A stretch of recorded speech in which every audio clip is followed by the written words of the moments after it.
Et bonjour à toi, sois le bienvenu dans cette nouvelle vidéo de cours sur Blender 3D avec la fabrique d'univers. Dans nos dernières vidéos, on a pu voir les premières bases de la modélisation. Je te les conseille si tu ne les as pas vues, elles peuvent être utiles, notamment pour suivre celle-ci. Et cette fois, on s'intéresse au fonctionnement des modifieurs. Alors, c'est le moment de caresser l'algorithme dans le sens du poil en mettant le petit pouce en l'air et l'abonnement, active la petite cloche, et c'est parti! Et nous voilà donc dans Blender. Alors pour commencer, on va s'intéresser aux modifieurs. Les modifieurs se trouvent ici dans le petit menu à droite avec la clé bleue. Et avant de vouloir les utiliser, on va devoir comprendre ce qu'est un modifieur. Alors, définition. Les modifieurs sont des opérateurs automatisés. Ils affectent la géométrie d'un objet de manière non destructive, c'est-à-dire qu'ils vont simuler l'effet d'une opération mathématique complexe sur le mesh. Cela permet notamment de rendre l'effet visuellement sans avoir à complètement le calculer pour la machine.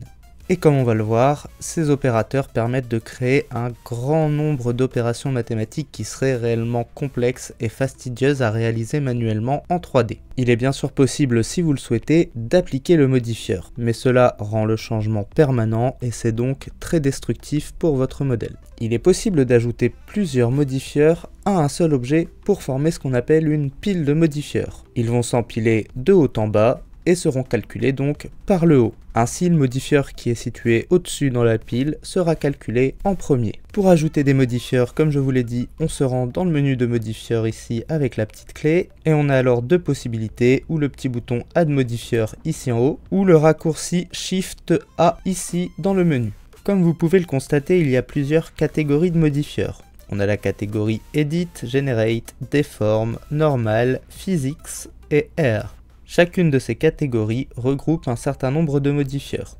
La catégorie Generate concerne les modifieurs constructifs et destructifs, ceux qui vont affecter la topologie du mesh. Ils peuvent changer ou ajouter une nouvelle géométrie ou modifier la géométrie existante ou encore la dupliquer par exemple. Ensuite, on va avoir les modifieurs de type Deform. Ceux-ci vont affecter la forme d'un objet, mais sans altérer sa topologie, notamment à l'aide d'objets externes qui nous serviront de cible. La catégorie Edit, elle est assez semblable aux modificateurs de la catégorie Deform, mais elle n'affecte généralement pas la géométrie de l'objet. Elle modifie d'autres données, comme par exemple les vertex group. On va avoir la catégorie Physics, avant c'était Simulate, et celle-ci va représenter des simulations physiques dans Blender. Dans la plupart des cas, ils sont automatiquement ajoutés à la pile de modificateurs quand on ajoute un système de particules ou de physique à notre objet. On les verra plus tard dans un autre cours. Ce sont des modificateurs qui embarquent des données de base de la simulation et qu'on ne peut en général pas modifier et qui n'embarquent aucune option puisqu'on ira modifier tout ça dans le moteur de physique ou de particules par exemple.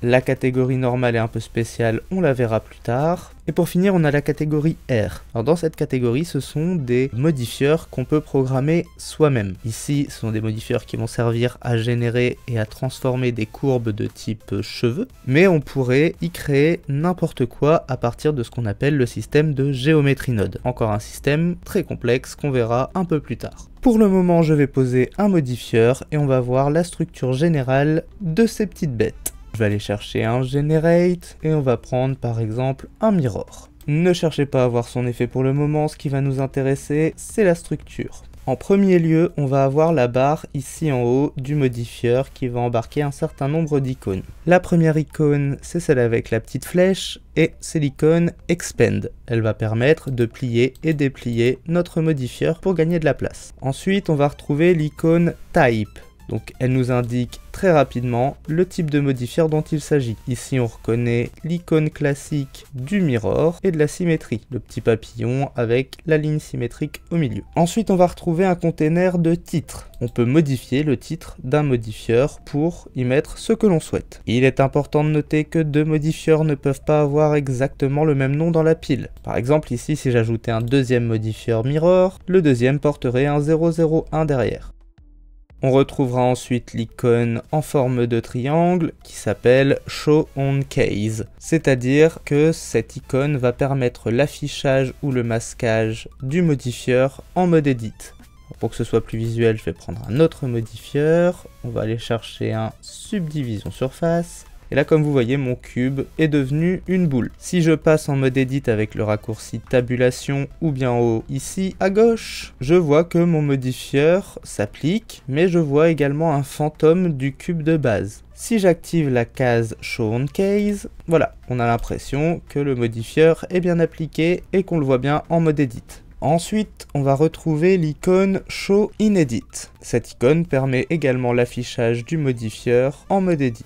La différence, c'est qu'ici, on ne parle pas du fantôme du cube, mais bien du cube de base. On voit que le modifieur n'est plus du tout affiché en mode edit. Ensuite, on va avoir l'icône Show in Viewport. Cette icône va permettre d'afficher ou de désafficher l'effet du modifieur en mode objet ou même dans tout autre mode, edit, etc. pour le travail uniquement. C'est-à-dire que pour l'instant, l'effet du modifieur sera toujours au rendu si je fais un F12. Voilà, mon cube est bien cubique, mais au rendu, il est bien rond. Ensuite, on va retrouver l'icône Show in Render. Donc, cette fois, c'est pour l'afficher en rendu. Vous voyez, là, je l'ai bien en fenêtre de travail, mais si j'effectue un rendu, je ne l'ai pas. Ensuite, on va retrouver le menu déroulant extra sous la forme d'une petite flèche. Si on le déplie, on va pouvoir se rendre compte qu'il contient les options d'application, de transfert, de copie ou de suppression du modifieur, ou encore de déplacement. Ensuite, on va retrouver la petite croix de suppression. Si j'appuie dessus, ça supprime le modifieur. Et pour terminer, on va retrouver une icône en forme de 8 petits points qui va permettre de déplacer le modifieur. Si j'en avais plusieurs dans ma pile, c'est ce qui me permettrait, par exemple, de les échanger. On peut bloquer ce changement en les épinglant, ici dans le menu, avec le Pin to Last. Là, il va se mettre après le dernier. Donc voilà, ça c'était pour la barre titre. Maintenant, dans la partie inférieure, on va retrouver les différentes options qui sont modifiables sur notre modifieur. Toutes les options qui disposeront d'une icône en forme de point seront animables dans la timeline. Je vous montre un exemple. Ici, dans le viewport, admettons que je clique sur le point à une frame. Vous avez vu, ça a créé une clé d'animation. Ici, on la voit. Et ça l'a créé ici sur ma timeline. Maintenant, disons que j'aille à 60 et que je veuille qu'il ait 5 divisions à ce moment-là. Je mets 5, je reclique et j'ai ma deuxième clé ici. Et là, on va voir qu'il va se diviser au fur et à mesure de l'animation. La plupart de ces options sont uniques au modifieur, mais on retrouvera aussi des containers communs qui reviennent régulièrement sur les modifieurs. Comme par exemple des cibles d'objets, on en retrouve une ici également, ou des textures et des containers vertex group qui vont permettre de n'affecter qu'une partie du maillage qui sera affectée à un groupe de vertex. Pour savoir comment créer un groupe de vertex, je vous renvoie à la partie 2 du cours de la modélisation. On retrouvera également assez régulièrement des règles de force ou d'influence qui permettront donc d'augmenter ou de réduire l'influence du modifieur sur notre mesh. Et pour terminer avec les modifieurs, je vais vous en présenter quelques-uns, ce qui va nous permettre de voir l'importance de la pile. Pour que ce soit plus fun, pour la première pile, je vais supprimer le cube et aller chercher une Suzanne. Mesh, Monkey, donc voilà, on a notre Suzanne, on va lui ajouter un modifieur de type Generate Array. Le array a pour spécificité de dupliquer l'objet, on peut modifier le nombre d'objets ici, sur le count, on va pouvoir modifier le type de fixe, est-ce qu'on veut plutôt que ce soit en mètres, en nombre, ou que ça suive une courbe. En l'occurrence, on n'en a pas dans la scène, donc ça marchera pas. Pour l'instant, je vais le laisser en count. En dessous, on va pouvoir choisir l'offset. Donc là, pour l'instant, on peut les espacer sur les axes. Mais on peut aussi choisir une offset constante. Et on va pouvoir choisir la séparation en mètres sur les axes. On peut choisir que ce soit relatif à un autre objet. Donc, imaginons que je fasse un cube, je vais le déplacer dans ma scène. Et je vais revenir sur Suzanne et je vais aller le piquer ici. La duplication se fera par rapport à ce cube. Ensuite, on peut choisir de merge les modèles s'ils sont proches. Alors j'active le merge pour ça, le relative offset par exemple, et je vais les rapprocher les uns des autres. Et là, si on se rapproche, on va voir qu'ils se mergent les uns aux autres. Et je peux jouer avec la distance du merge. Ce modifieur peut être cumulé avec d'autres. Alors je vais enlever le merge, je vais revenir en relative offset, je vais les espacer un petit peu plus et les remettre à 0 ici et ici. Pour le moment, je vais replier mon array et je vais ajouter un deuxième modifieur. Un modifieur cette fois déforme curve. Ce modifieur va permettre de faire suivre et déformer un objet avec une courbe. Alors donc pour ça je vais avoir besoin d'une courbe, je vais faire Shift A dans ma scène et je vais aller chercher une courbe de type Circle. Je vais la faire grossir un peu en la rescalant avec S. Et maintenant je vais revenir sur Suzanne et je vais aller la piquer avec la pipette. Et là vous voyez, les Suzannes se sont dispersées autour de ma courbe. Alors je vais pouvoir également choisir l'axe sur lequel vont se distribuer mes objets. Et je pourrais également lui mettre un vertex group si je voulais que ça ne s'affecte qu'à une partie de mes objets. Comme je vous le disais, la pile est importante. Ici par exemple, mon arrêt est au-dessus, il est donc calculé en premier. Et donc on voit bien qu'on a d'abord le calcul du nombre, puis le calcul de la courbe et que donc les objets suivent bien tous la courbe. Si je faisais l'inverse, voilà ce qui se passerait. L'objet et sa déformation sur la courbe sont calculés avant la duplication, et donc les duplicata ne suivent pas la courbe. Maintenant, je vais vous montrer une autre structure de modifieur, mais pour ça, je vais utiliser un autre objet, donc je vais supprimer ma Suzanne et ma courbe, et je vais créer un plane pour que ce soit bien visible. Shift A, Mesh Plane, et à côté, je vais également créer un cube, Shift A, Mesh Cube, que je vais placer un peu plus loin dans la scène, et qui va me servir pour après. Je reviens sur mon plane, et on va commencer par lui mettre un modifieur de type Mirror. Donc on va dans les Generate et on choisit Mirror. Et comme vous le voyez, il ne se passe rien. Le Mirror permet de créer de la symétrie. De base, il est réglé pour que la symétrie se fasse par rapport au point d'origine de mon objet, c'est-à-dire le petit point jaune ici.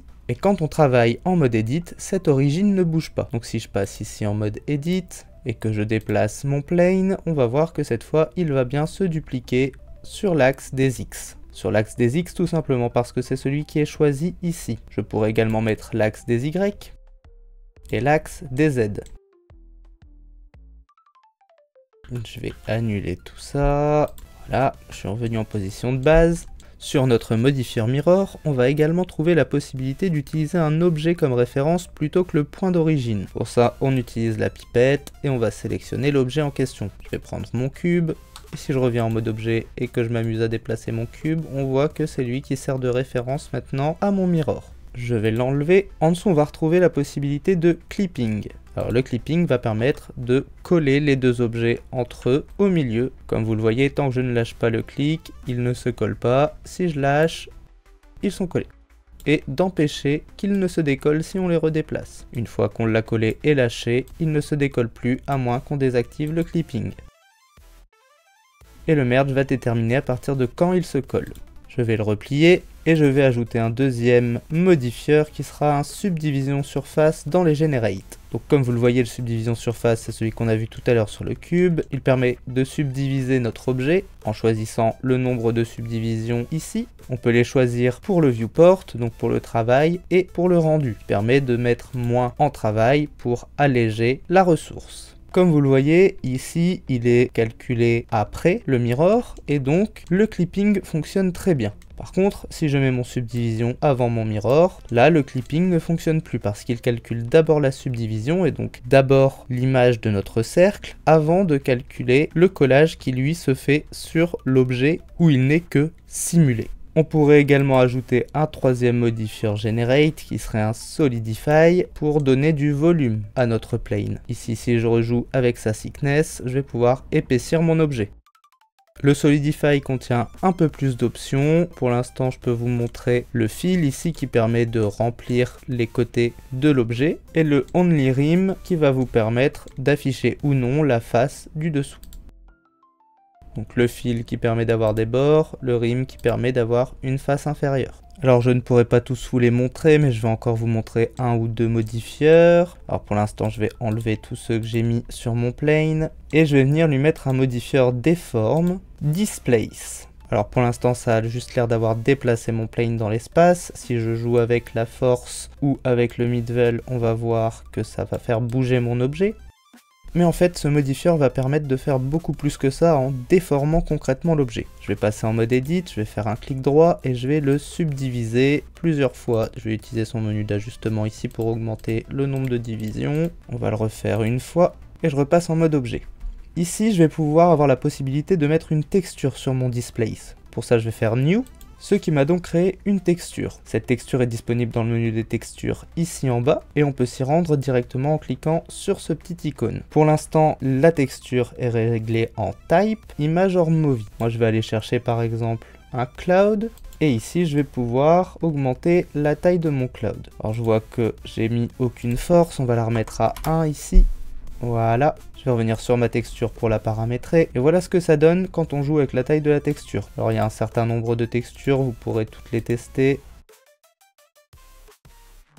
Je vais revenir sur la cloud. Ici je vais faire un clic droit et je vais faire un shade smooth pour lisser, et voilà ce que ça peut donner. Je peux toujours aller jouer avec mon modifieur ici. Et ça peut par exemple permettre de créer des vagues. Pour le moment, comme vous le voyez, le coordinate est sur local. Mais si je le règle sur object et que je vais chercher mon cube, si j'anime mon cube maintenant, ça va faire bouger ma texture displace. Pour animer de l'eau par exemple, ça peut être très intéressant. Et une dernière petite chose avant de vous laisser, si vous voulez appliquer un modifieur, comme ici sur mon plane, avec mon displace, on va cliquer sur la petite flèche et on va choisir Apply. On peut également effectuer un CTRL A sur le modifieur. À partir de ce moment-là, le maillage est réellement déformé. Et il n'y a plus de retour en arrière possible. Alors je ne pourrais évidemment pas vous montrer l'intégralité des modifieurs, ça prendrait beaucoup trop de temps, il faudrait beaucoup trop de vidéos pour ça, d'autant que certains vont s'appliquer surtout à de l'animation par exemple. Mais pour ça je vous renvoie à notre série de tutos dans laquelle vous trouverez un grand nombre d'utilisations de ces modifieurs. Il y a plus de 60 vidéos à l'heure actuelle dans la playlist, alors allez-y, elle est là pour ça. Cette vidéo est maintenant terminée, comme d'habitude j'espère qu'elle vous aura été utile. Si c'est le cas, n'oubliez pas de la liker, de la partager, de vous abonner, de la commenter et pourquoi pas de nous soutenir sur Tipeee, le lien est dans la description. Quant à moi je vous dis à une prochaine pour une nouvelle vidéo de cours sur la fabrique d'univers et d'ici là, portez-vous bien.